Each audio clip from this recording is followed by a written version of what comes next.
Buenos días, mis apreciados hermanos y hermanas. Como les prometí en la sección anterior, ahora emprenderemos un estudio acerca del Espíritu Santo. Lo dividiremos en varias secciones: el Espíritu Santo en la Biblia, luego la tradición y los consejos que habla Ellen G. White. Pero primero tengamos una oración. Padre amante, que tu morada es en los cielos. Te pedimos que en este momento me uses como instrumento al abrir la Biblia para que de ella irradien rayos de luz que pueda iluminar las mentes y los corazones de muchas personas que están necesitadas de este conocimiento.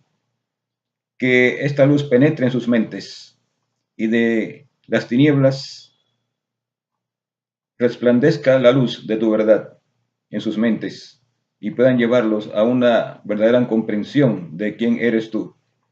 Te lo pedimos en el sacro santo nombre de tu Hijo amado Jesús. Amén. Hermanos, quiero contarles una experiencia personal que tuve con una hermana años atrás y conversamos acerca del tema de la Trinidad. Y ella, pues, me hizo preguntas.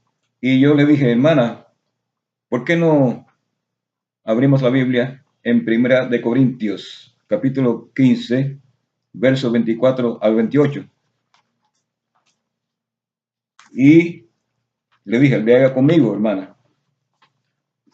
El fin, aquí habla de Cristo y la relación con el Padre. Entonces el fin, cuando entregará el reino a Dios y al Padre, cuando habrá quitado todo imperio y toda potencia y potestad, porque es necesario que Él reine hasta poner a todos sus enemigos debajo de sus pies. Y el último enemigo que será deshecho será la muerte. Verso 27. Porque todas las cosas las sujetó debajo de sus pies. Y cuando dice todas las cosas son sujetadas a Él, está claro que está exceptuado aquel que sujetó a Él todas las cosas, es decir, Dios sujetó a Él todas las cosas. Mas entonces, que todas las cosas le fueren sujetas a Él, entonces también el mismo Hijo se sujetará al que le sujetó a Él todas las cosas, para que Dios sea todas las cosas en todos. Interesante la palabra en griego, hipotagé, sujetar, someter. Este texto fue el texto usado por los pioneros para enfatizar la relación entre el Padre y el Hijo. Muchos, aquí habla, por cierto, aquí habla de la subordinación del Hijo al Padre. El Hijo obedece al Padre en todos, eso es parte del consejo de paz que el Hijo se entregaría para la redención del hombre. Sin embargo, en el otro bando muchas personas rechazan esto porque lo ven como una degradación del Hijo de Dios, especialmente los trinitarios, que pretenden teológicamente igualar al Hijo en la misma condición y por tanto no aceptan este texto. Ahora, veamos una cosa. Por cierto, esto es básico. Este texto nos habla de la subordinación del Hijo al Padre. No tiene argumentación, está claro. Ahora vamos al texto de Segunda de Pedro, el origen de las Escrituras. Segunda de Pedro, capítulo 1, versos 20-21. Segunda de Pedro,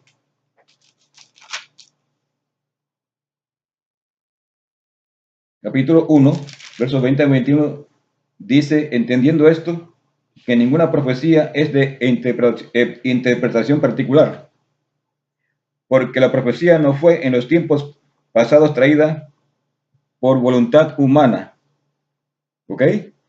Sino los santos hombres de Dios hablaron siendo inspirados del Espíritu Santo. Aquí se enfatiza una verdad. Las escrituras no proceden de ninguna invención humana.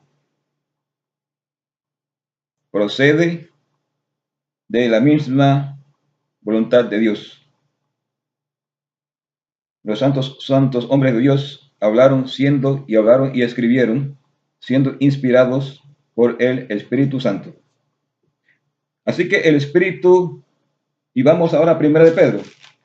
Interesante, 1 de Pedro, capítulo 1, versos 10 y 11. Dice claramente, tengo aquí una versión más clara, porque a veces ese texto se malinterpreta. Una versión dice, más moderna, dice, los profetas estudiaron e investigaron acerca de esta salvación y hablaron de lo que Dios en su bondad iba a darles a ustedes. El Espíritu de Cristo hacía saber de antemano a los profetas lo que Cristo había de sufrir y la gloria que vendría después. Y ellos trataban de descubrir quién era esa persona y cuál el tiempo que señalaba ese espíritu que estaba en ellos.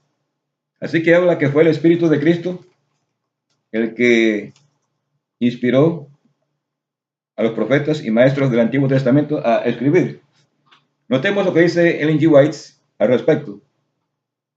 Aquí tengo primeros patriarcas y profetas. En la página 382, pueden abrir. Dice, fue Cristo quien habló a su pueblo por medio de los profetas. El apóstol Pedro, escribiendo a la iglesia cristiana, dice que los que profetizaron de la gracia que había de venir a vosotros han inquirido y diligentemente buscado, escudriñando cuándo y en qué punto de tiempo significaba el Espíritu de Cristo que estaba en ellos, el cual prefiguraba las aflicciones que habían de venir a Cristo y las glorias después de ellas. Es la voz de Cristo la que nos habla por medio del Antiguo Testamento, porque el testimonio de Jesús es el espíritu de profecía. Apocalipsis 19:10. Así que vemos aquí el concepto de la pluma inspirada. Lo vamos a usar más a menudo a través de este estudio. Así que el espíritu de Cristo, el cual es Cristo, estaba en ellos. Ese es el Ruach Elohim, de que habla Génesis 1, 2, dice, y el espíritu de Dios se movía, el Ruach Elohim. ¿Qué dice Juan 1? Y el verbo. En principio el verbo y el verbo con Dios y todas las cosas fueron hechas por él. Y sin él nada de lo que es hecho fue hecho. Así que ese verbo, no hay duda, Juan dice que ese Ruach Elohim no es otro que Cristo, según ya hemos estudiado en la sección anterior. Ahora vamos a ver lo que, analizando el credo, vamos a ver cuál era el concepto de los apóstoles, el credo. Ya que estamos hablando del credo, vamos a ver en qué ellos creían. Primera de Corintios 8, busque conmigo, Primera de Corintios 8, capítulo 8,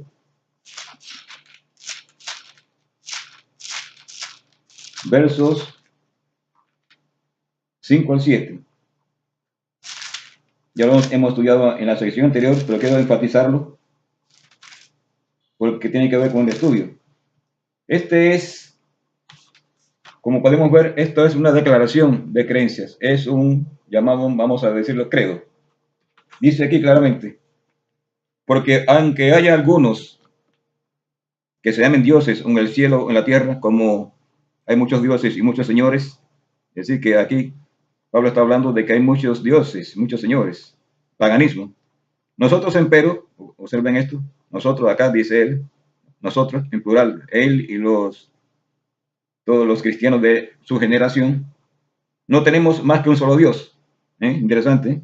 Así que a diferencia del paganismo, que tenía muchos dioses, acá los cristianos tenían un solo Dios. ¿Quién era? El Padre, del cual son todas las cosas, y nosotros en él, y un Señor Jesucristo, por el cual son todas las cosas y nosotros en él. Mas no todos mas no todos mas no en todos hay este conocimiento. Así que vemos que no en todos había ese conocimiento. Así pasa hoy. No en todas personas hay ese conocimiento. Ahora, interesante, que dice que hay un solo Dios. Observen esta declaración, este credo. Hay un solo Dios, no dos dioses, ni tres. Aquí habla que hay un solo Dios, el Padre, y un Señor Jesucristo, por el cual son todas las cosas, es decir, el creador de todas las cosas, y nosotros somos creados por él. Esta es una declaración enfática, no se puede contradecir. Es claro. Si usted lo interpreta de otra manera, pues se va del contexto bíblico a otra cosa. Aquí dice claramente que hay un solo Dios. Ahora dice uno. ¿En qué se basa? Se basa sencillamente en el Antiguo Testamento. El Antiguo Testamento, en el libro de Deuteronomio, capítulo 6 y verso 4 y 5 dice: Oye Israel, Jehová, nuestro Dios, Jehová uno es.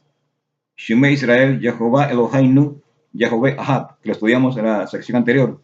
Vemos que dice Jehová uno es, no hay otro.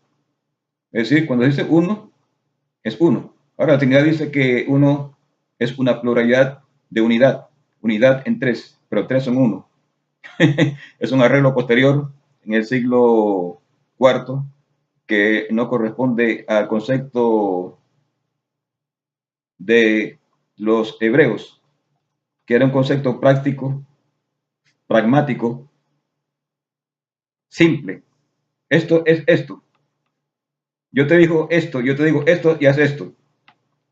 Se estaba dirigiendo, por tanto, a un pueblo que debía interpretar las cosas tal y como él decía. No podía haber ambigüedad porque entonces la voluntad de Dios no se podía interpretar. Por eso cuando decía adorar a mi Dios, que es uno, era uno. No podían adorar a dioses. El contexto es que había muchos dioses en el mundo afuera, en el mundo pagano. Y el pueblo debía diferenciarse en adorar a uno, solo, no a muchos. Ok, entonces vemos que es el contexto. Hasta los días de Cristo, hasta el siglo IV, vamos a estudiar después, en que se introduce la apostasía. Vemos una afirmación extraordinaria como parte del credo. Primera, vamos a ver en Mateo 16.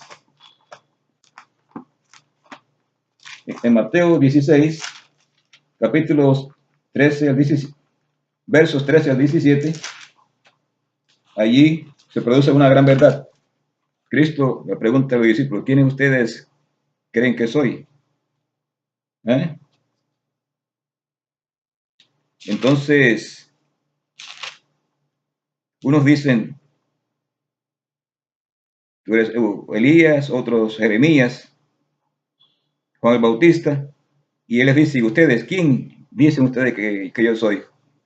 Y Pedro se adelantó, siempre impulsivo, y dice: tú eres el Cristo, el Hijo de Dios viviente. Observen esta afirmación: tú eres el Cristo, el Hijo del Dios viviente.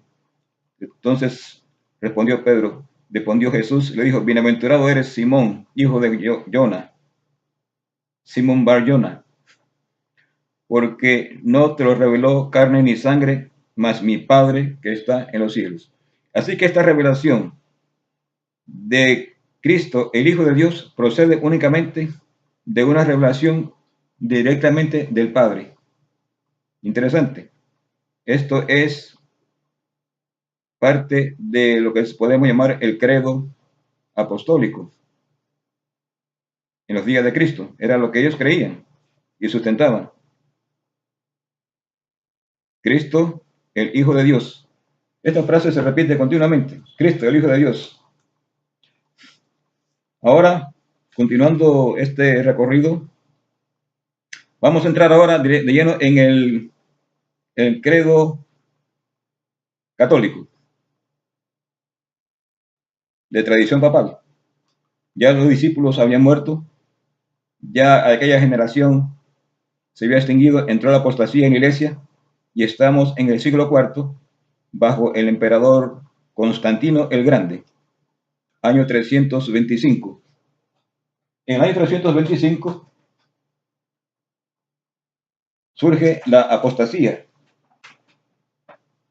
de el cristianismo. Y vamos a ver lo que sucede. Vamos a leer el catecismo de la Iglesia Católica Romana, que dice la verdad. ¿Qué dice el catecismo? Vamos a buscar en la página 74. Ahí dice claramente que para la formulación dice claramente, durante los primeros siglos, vamos a leer el artículo 250, durante los primeros siglos, la Iglesia formula más explícitamente su fe trinitaria, tanto para profundizar su propia inteligencia como para defenderla de los errores, es decir, de los herejes. Esta fue la obra de los concilios antiguos. Observa que usa la palabra la Iglesia formula. Ok, vamos a analizar, porque hermanos, agudicen su mente. Observe que el apóstol Pedro dice que los santos hombres de Dios hablaron siendo inspirados por Dios, que no fue invención humana. Los santos no hablaron, no fueron, dice, invención humana. Así que fueron inspirados directamente por Dios. ¿Ok? Ese es el concepto. Fueron inspirados. No fue por voluntad humana, no fue por proceso. Sin embargo, aquí habla de que durante los primeros siglos la Iglesia formula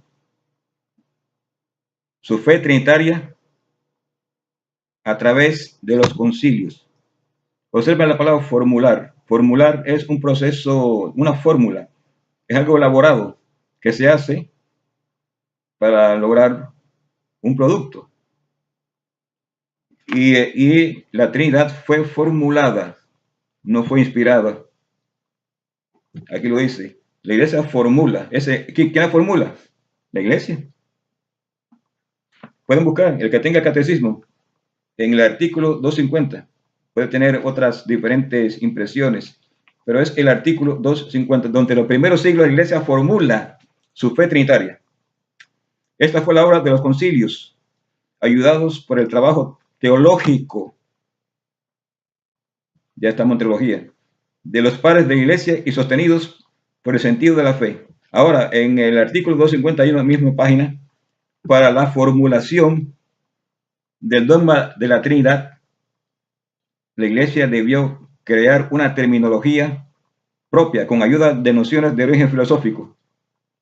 Aquí habla substancia, persona o hipóstasis, relación, podemos incluir esencia, para dar un sentido nuevo, sorprendente, a estos términos destinados también a significar un misterio inefable, infinitamente más allá de todo lo que podemos concebir según la mente o según la medida humana. La Iglesia utiliza el término substancia, traducida a veces por esencia, vamos a hablar de eso de esencia más adelante, o por naturaleza, así que términos que se pueden decir equivalentes, traducidos por esencia o por naturaleza, substancia, para designar al ser divino en su unidad.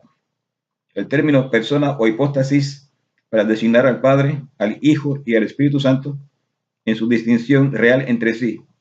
Y el término relación para designar el hecho de que su distinción reside en la referencia de cada uno a los otros. Ok, vamos ahora a la página 71 del mismo credo, del mismo catecismo, y allí dice claramente, habla de los concilios. Dice, escuchen esto, los apóstoles confiesan a Jesús como el verbo que en el principio estaba junto a Dios y que era Dios. Y citan Juan 1:1 y Colosenses 1:15.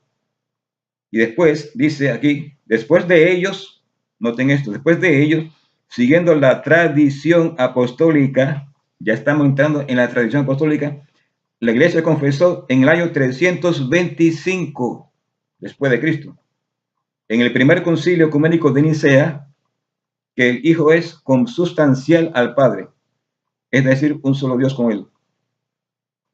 Y el segundo concilio ecuménico de Constantinopla en el año 381 conservó esa expresión en la formulación del credo.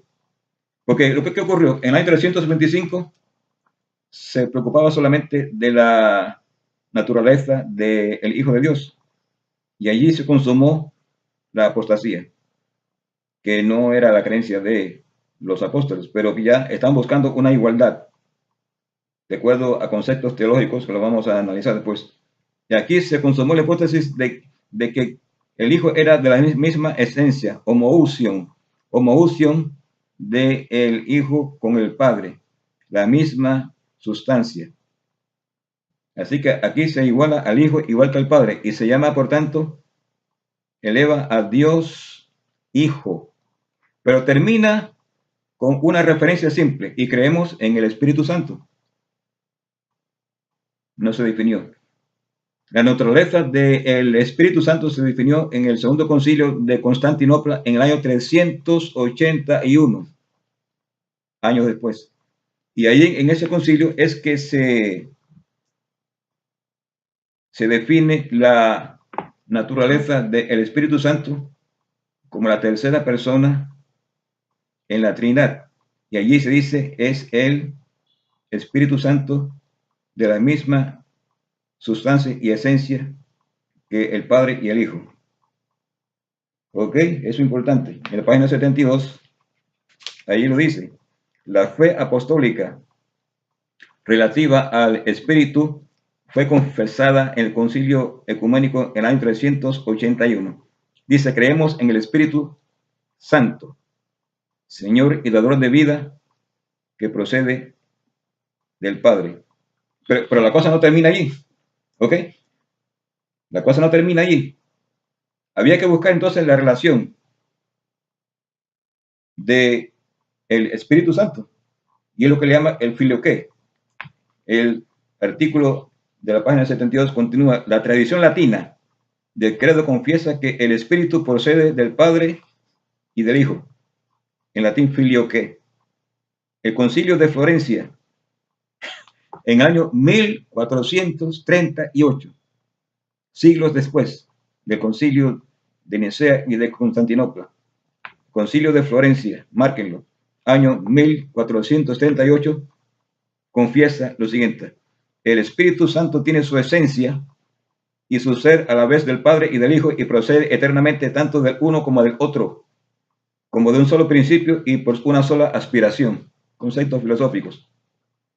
Y porque todo lo que pertenece al Padre, el Padre lo dio a su Hijo unigénito al engendrarlo, a excepción de su ser de Padre, esta procesión misma del Espíritu Santo a partir del Hijo, esta la tiene eternamente de su Padre que lo engendró eternamente.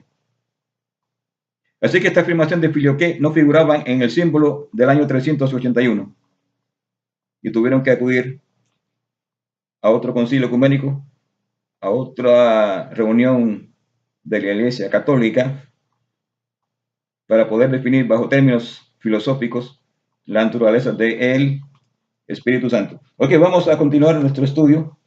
Vamos a ver qué cosa es esencia, porque aquí se habla de la esencia divina, esencia, sustancia. Esencia, vamos a acudir a Aristóteles, que fue el creador de este concepto.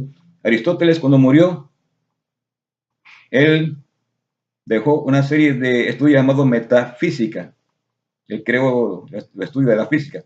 Al morir dejó una serie de estudios que se analizaron y que él llamaba metafísica, más allá de la física. Así que, por tanto, esta esencia es un concepto metafísico. Ahora, ¿qué es esencia sobre el contexto metafísico aristotélico? Dice, Dios es forma pura, pero sin materia, una realidad infinita, eterna, inmutable, separada de todas las cosas. Todo lo creado tiene la misma naturaleza que el creador. Es esencia divina. Observen, todo lo creado tiene la misma naturaleza que el creador. Todo. Eso lo incluye usted y a mí, que tenemos, por tanto, la esencia divina. Es curioso esto, porque en la historia del adventismo hubo un misionero que vino de la India, William Spicer, recién llegado a la India. Se tropezó con que un médico llamado John Harvey Kellogg estaba enseñando unas teorías panteístas. Y dijo, ¿cómo es posible? Eso es lo mismo que yo conocí en la religión hindú. Quiero hablar con este médico, Kedo, y concertó una entrevista y los dos se reunieron en un cuarto y allí Kellogg, que era un poco mayor que Spicer, abre la ventana y le dice, ¿qué tú ves allí, Spicer? El prado. Ahí está Dios. Y dice, y Dios, y entonces volviéndose a Spicer le dice, Spicer, Dios está dentro de mí mismo. Yo soy parte de Dios. Spicer no salía de su asombro y previó que algo grande estaba ocurriendo en el seno de la obra, que iba a llevar al traste, al mensaje del tercer ángel. Eso está escrito en el libro Omega.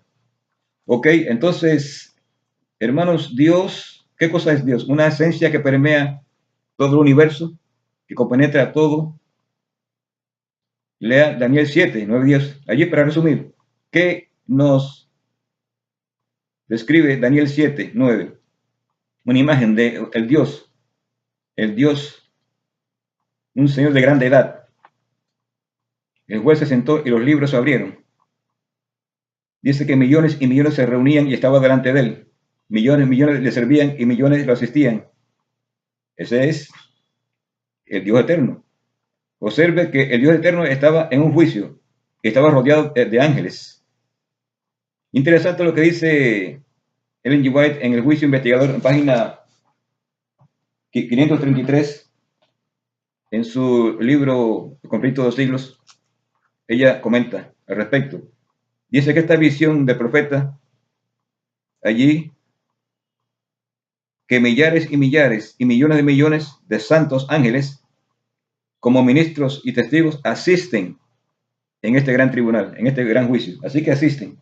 Dios está, por tanto, en un lugar fijo, está en su trono. Ahora, vamos a ver acá el libro Ministerio de Curación. Ministerio de Curación, al describir ese episodio, dice acá un verdadero conocimiento de Dios. Dice, la Biblia nos muestra a Dios en su alto y santo lugar, no un estado de inactividad, no en silencio, soledad, sino rodeado de millones y millones y miles de seres santos, todos esperando hacer su voluntad. A través de esos mensajeros, Él está en comunicación activa con cada parte de su dominio. Por su espíritu, Él está presente en todas partes. A través de la agencia de su espíritu y sus ángeles, Él ministra a los hijos de los hombres. Este es un comentario al libro de Daniel que habla de juicio. Ahora vemos aquí que Dios está activo en todas partes por su espíritu. Observa que no dice el Espíritu de Dios o el Espíritu Santo, sino por medio de su espíritu. Y a la vez dice, Él está presente a través de la agencia de su espíritu y sus ángeles, Él ministra. Así que estos ángeles están allí parados, esperando la orden para que vayan a todas partes del vasto universo a cumplir la voluntad de Dios. Este es el mensaje, este es el sentido que se desprende de las referencias bíblicas. Sin embargo, aquí es notable que esto, por tanto, nos lleva a conclusión de que Dios no es una esencia.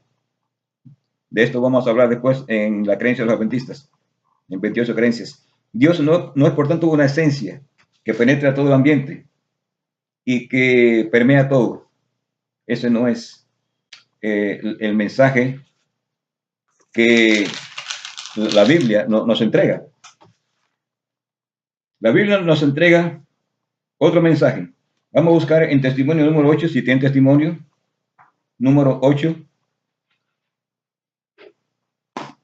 Acá el testimonio número 8, testimonio para la iglesia número 8, en la página 291, ahí Ellen G. White refuta el concepto trinitario de la esencia. Dice ella, teorías panteístas.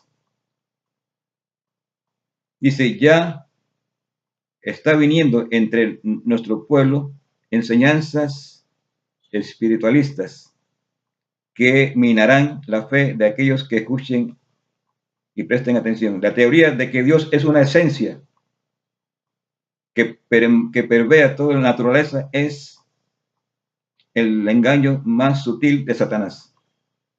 Este engaño representa falsamente a Dios y deshonra a su majestad. Dice, esta teoría, este poder, estas teorías espiritualistas respecto a Dios hacen a Dios inválido. Si Dios es una esencia que permea toda la naturaleza, entonces Él habita en todos los hombres, incluso habita en mí. Y a fin de lograr la santidad, los hombres no tienen que desarrollar el poder de Dios, solamente dice, tienen que desarrollar el poder que está dentro de ellos. Estas teorías, seguidas a su conclusión lógica, barren con todo la economía cristiana.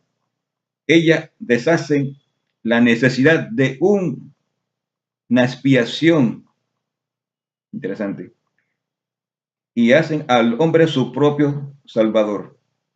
Estas teorías respecto a Dios hacen su palabra inválida y aquellos que la aceptan están en peligro de ser conducidos finalmente a mirar la Biblia como una ficción. Esto es terrible. Así que la Biblia, es por eso que muchas personas tienen trabajo extraordinario en entender la Biblia. ¿Por qué? Porque quiero decirte algo, es importante. Y analicen esto, es porque están penetrados con esta teoría.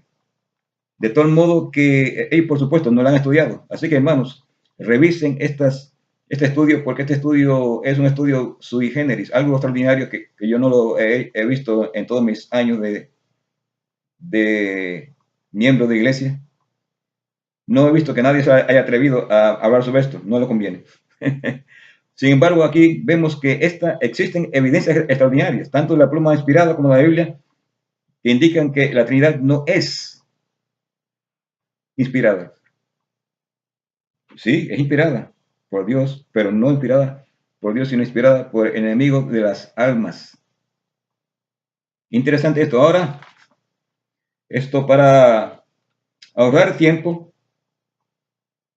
aquí incluido el movimiento del destino. El movimiento del destino, pueden ver el nombre, Leroy Edwin Fromm. ¿Ok? Leroy Fromm sigue los pasos teológicos del catolicismo romano en su aceptación de la Trinidad, y ese libro lo describe. Así que, para ahorrar tiempo, en vez de analizar en este libro, vamos a ver lo que el libro 28 Doctrinas, que es una copia del libro Movimiento del Destino, dice. Allí en el libro que es Creencias de los Adventistas del Séptimo Día, allí se habla de la palabra de Dios, 1, la creencia número 2, que es la deidad.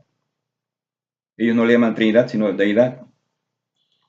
Creencia 3, Dios el Padre. Capítulo 4, Dios el Hijo. Y capítulo 5, Dios el Espíritu Santo. En una sección de la deidad, es decir, la Trinidad, dice claramente los atributos de Dios. ¿Ok? Los atributos de Dios. Los escritores sagrados proveen información adicional acerca de la esencia de Dios. ¿Están viendo?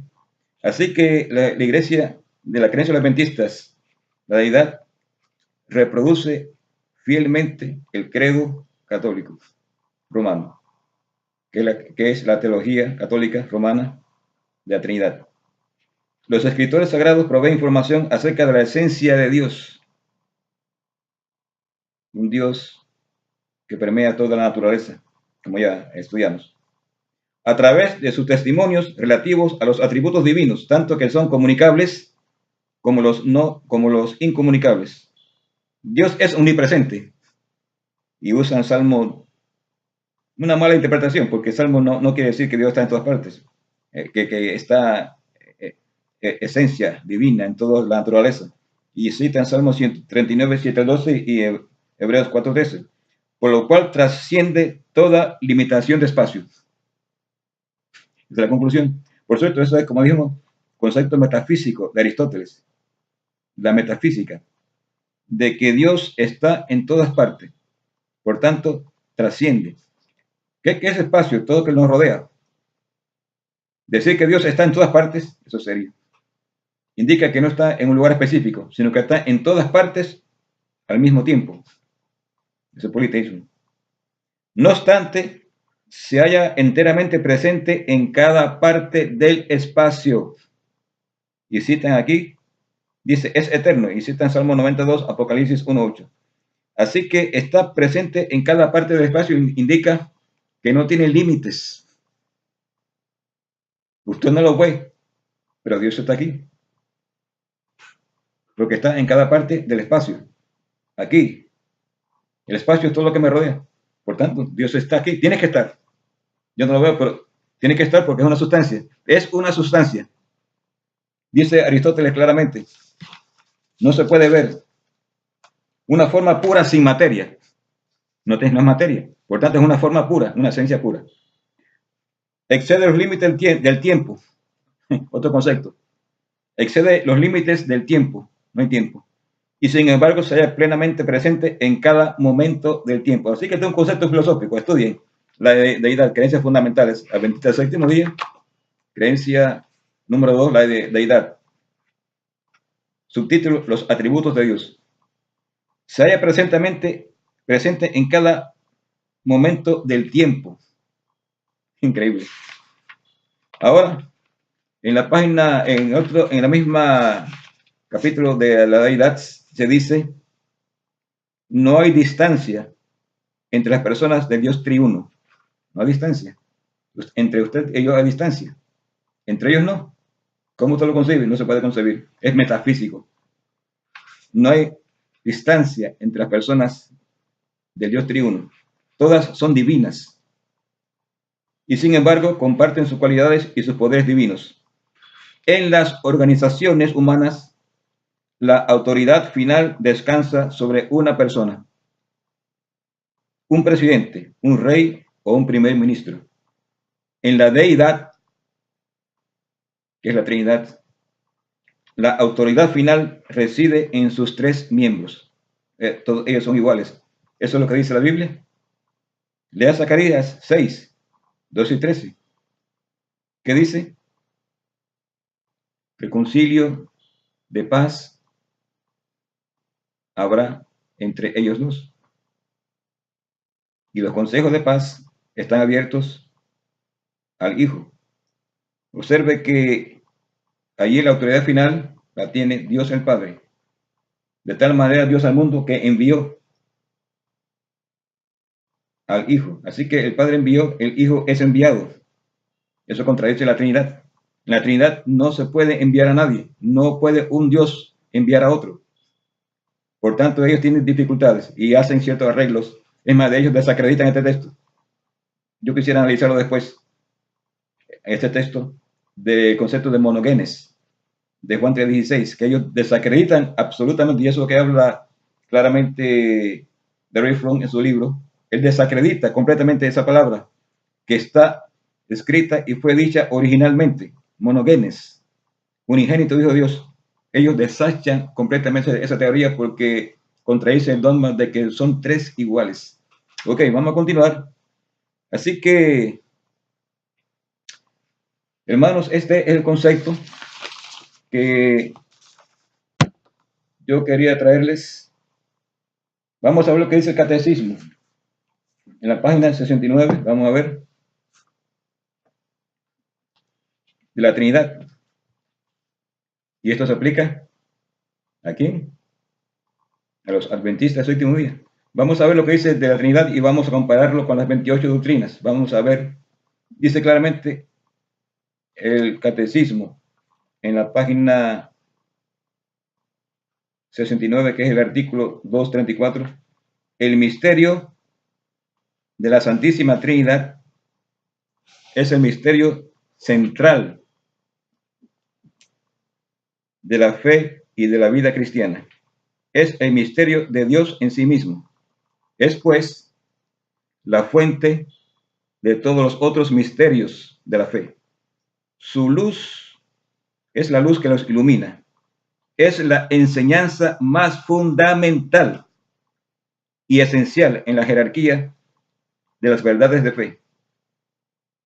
Así que vemos que en el libro 28, Creencias Fundamentales, ahí aparece Dios Padre, Dios Hijo y Dios Espíritu Santo por encima de cualquier otras creencias que están a continuación de las 28, incluyendo el mensaje de la proclamación del tercer ángel, incluyendo lo que se llama el don de profecía, están relegados a un plano secundario de acuerdo a un arreglo que ellos le llaman teología sistemática, un arreglo sistemático que parte de la causa y el efecto. Para la teología, la causa principal que origina todo es la Trinidad. Por tanto, debe ir en primer lugar por encima de la revelación de Dios, aun cuando ellos ponen como primera doctrina la Biblia. Pero ese no es el arreglo. El arreglo sistemático es que por cuanto la Trinidad produjo la Biblia, por tanto la Biblia va en segundo lugar. Pero ellos la ponen en un concepto conciliatorio, para que digan, ok, la Biblia es en primer lugar, pero, pero en realidad la Biblia no es primer lugar para ellos. Pero si fuera la Biblia en primer lugar para ellos, hubiera un reavivamiento ya en la iglesia. Pero ¿por qué la iglesia no se reaviva? Porque sencillamente sigue los teólogos, como ocurrió en San Antonio, Texas. Yo quisiera dedicar tiempo a esto. En San Antonio, Texas, cómo destronaron a Ellen G. White. Si ella hubiera sido realmente una persona admirada por los teólogos, que tanto dicen que sus obras contribuyeron al establecimiento de la Trinidad, la colocaron en un lugar cimero, pero la destronaron, diciendo que la Biblia es nuestra regla de fe. Y para evitar malentendidos, se aclaró, eso es falso completamente. ¿Por qué entonces en la sesión de Dallas, Texas, por qué colocaron el principio de que la mensajera de Dios es inspirada y sus escritos son inspirados, como rezaba en la antigua párrafo antes del año de revisión de 2015? Si fuera así, pues ellos no hubieran alterado. Como no alteraron y nunca alterarán jamás las creencias fundamentales número 1, 2, 3 y 4, ni la creencia fundamental que tiene que ver con santuario. Eso es negociado. No la pueden sustituir porque ya están negociados.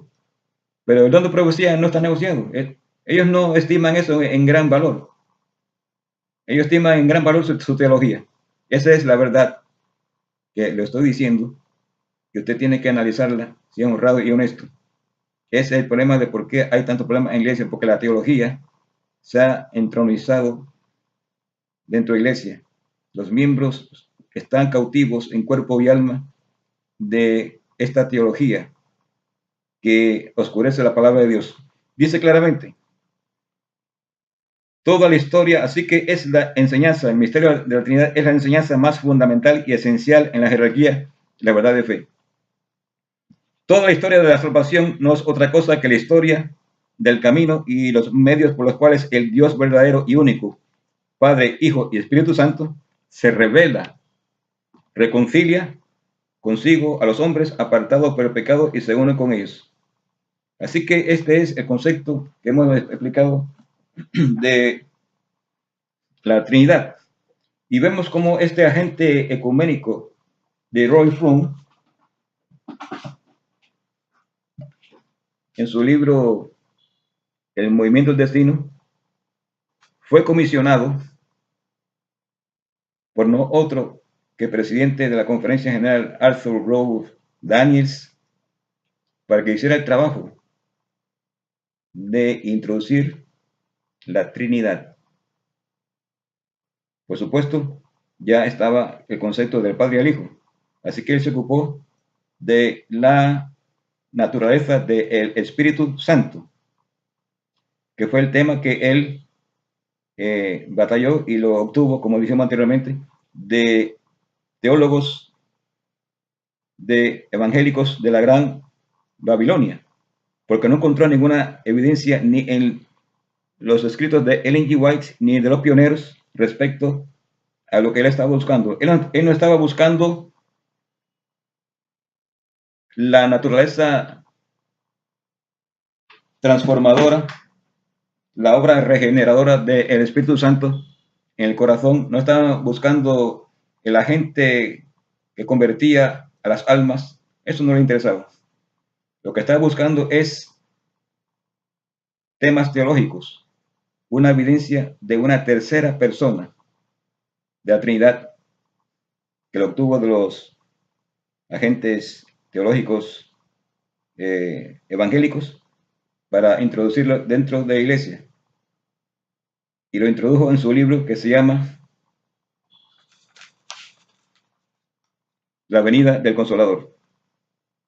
La venida del Consolador fue un libro que él compuso basado en las conferencias de los evangélicos de Winswick y de Northfield en los años 1928, después de la muerte de Ellen G. White. Y él asistió, y también asistieron muchos pastores de la iglesia adventista, y encontraron allí una fuente valiosa de conocimiento para introducir estas teorías. En su libro vamos a analizar, yo estaba analizando La venida del Consolador, escrito por Leroy Froom, basado en las experiencias y teologías de la Gran Babilonia. En la página 35, en la página 35 al 42, él hace una afirmación que yo la he notado y que es crucial. Vamos a analizar. Dice claramente: ahora hagamos una encuesta. Yo traduje ese párrafo. Dice él: ahora hagamos una encuesta rápida del testimonio bíblico en cuanto a la personalidad del Espíritu Santo, sus cualidades personales, acciones y relaciones personales atribuidas a él. El Espíritu es conocimiento. Noten el lenguaje que usa él. Sentimiento, voluntad, amor. Son las marcas de la personalidad del Espíritu Santo, pero no sus manos y pies. Quiere decir que el Espíritu Santo no se ve que tenga manos y pies. En una palabra, en ninguna parte aparece como una persona física, visible, que se haya visto, como fue el Padre y el Hijo, sino que se reconoce por sus atributos. Entonces él alude a la Biblia, a los atributos que se atribuyen al Espíritu y que él lo considera como personalidades, atributos personales. Él usa, por ejemplo, para resumir, él usa aquí del 1 al 7 las características: el conocimiento, 1 Corintios 2:11, la voluntad, 1 Corintios 12:11, la mente, usa Romanos 8:27 y Hechos 15:28. Dice: nos parece bien a nosotros y al Espíritu Santo. Observe cómo utiliza esos versos para decir una persona. Sin embargo, él igual dice lo contrario. En Testimonio para los Ministros, pueden buscarlo en la página 484, y no lo tenía incluido, pero el Espíritu me movió a traerlo para rematar este estudio. En Testimonios para los Ministros, página 84, él igual dice todo lo contrario a que dice este señor. Dice Ellen G. White, Testimonio para los Ministros, página 484. Dice: la confianza que tenemos en él, que si pedimos alguna cosa conforme a su voluntad, él nos oye. Y si sabemos que él nos oye en cualquier cosa que pidamos, sabemos que tenemos las peticiones que le hayamos hecho.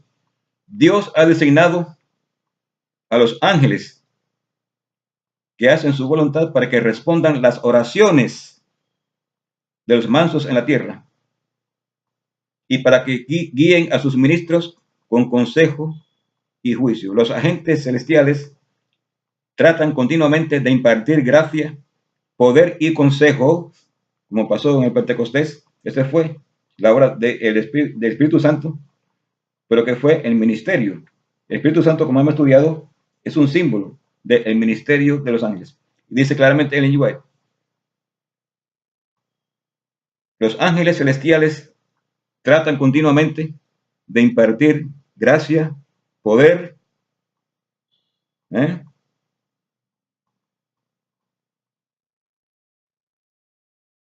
Poder y consejo a los fieles hijos de Dios, para que puedan hacer su obra parte en la obra de comunicar la luz al mundo. El maravilloso sacrificio de Cristo ha hecho posible que todo hombre realice una obra especial. Así que vemos que aquí que es el ministerio de los ángeles. ¿Por qué?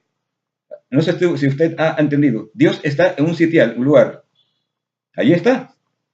Pero Dios utiliza sus ángeles, mensajeros, que son despachados a las diferentes partes del universo llevando su mensaje. Así que ese es el orden, esa es la jerarquía celestial. La jerarquía celestial que es no otra cosa que bíblicamente se identifica como el Padre, el Hijo, y a continuación usted dirá el Espíritu Santo. Oh, sí, pero dice que son los mensajeros que hacen sus órdenes. Por tanto, el Espíritu Santo es un símbolo del ministerio evangélico. Y note que los trinitarios no mencionan para nada el ministerio de los ángeles. Lo ignoran. ¿Por qué? Porque ese ministerio de los ángeles es sustituido en la Trinidad por la tercera persona. Sin embargo, la Biblia nos narra otra historia y Ellen G. White nos narra que es el ministerio de los ángeles encargados de cumplir la voluntad de Dios. Ese es el concepto bíblico original. Dice de esas otras gentes que las obras de Cristo realizadas a favor de los necesitados y los pobres fue realizada por el poder de Dios mediante el ministerio de los ángeles. Y es por ese medio que nos llega toda la bendición de Dios. Creo que está en Derecho a toda la gente, página 116, cuando habla de los milagros de Cristo. Ok, así que consistentemente la plena inspirada sigue el fundamento bíblico. Y vemos que la Trinidad, lamentablemente, no sigue esa pauta, sino que se desvía en cuanto a lo que es la verdad de Dios para hoy. El ministerio de los ángeles es tan importante que si se revelara no tuviéramos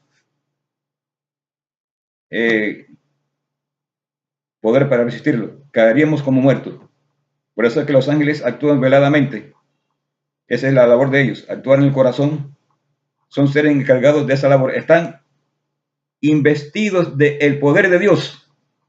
No subestime ese poder. Para actuar en los corazones. ¿Qué dice aquí? Que ya lo leímos. Leen las mentes.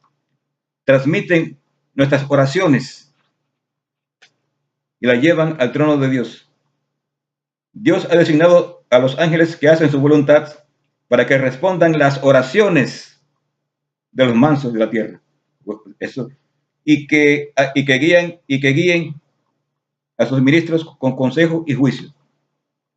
Dice el libro en Juan, él os guiará a toda verdad, porque no hablará de sí mismo, sino que habrá de todo lo que oyere. Y él redarguirá al mundo de pecado, de justicia y de juicio. Ese es el poder ¿de quién? El ministerio de los ángeles. Analicen el ministerio de los ángeles a la luz de la profecía de los libros de Ellen G. White y tengan un conocimiento esencial del plan de Dios. Esta es parte del plan de Dios. Yo le he entregado este mensaje, mis hermanos, debido a que hay una necesidad muy urgente del pueblo de Dios de conocer cuál es la voluntad de Dios, cuál es el plan de Dios para su pueblo. La terminación del mensaje del tercer ángel, el derramamiento del Espíritu Santo, la conversión de las almas que andan en tinieblas y que en ellos resplandece la luz cuando los ilumina el Espíritu Santo. Vemos que esta obra maravillosa ha sido sustituida, ha sido relegada por la doctrina pagana de la Santísima Trinidad. bendecida por los colegios de la Gran Babilonia y lamentablemente por los colegios seminarios adventistas del séptimo día. Así que estas palabras que yo he hecho, que Dios me ha inspirado y que pueden llegar a oídos de las personas que necesitan. Muchos jóvenes que yo los conozco son buenos, sinceros, están siendo lavados, brainwashing, doctrinalmente en esta teoría, y ellos creen que es la verdad porque lo enseña ese seminario y que es la verdad porque es la iglesia adventista, y no sabe que están bebiendo del vino de Babilonia. Hermanos, revise esto y que Dios la ilumine a ustedes, pastores, miembros laicos, personas que de toda índole, que son sinceros, pero que necesitan conocer esta verdad. Que Dios los bendiga, es mi deseo y oración, hermanos. Amén.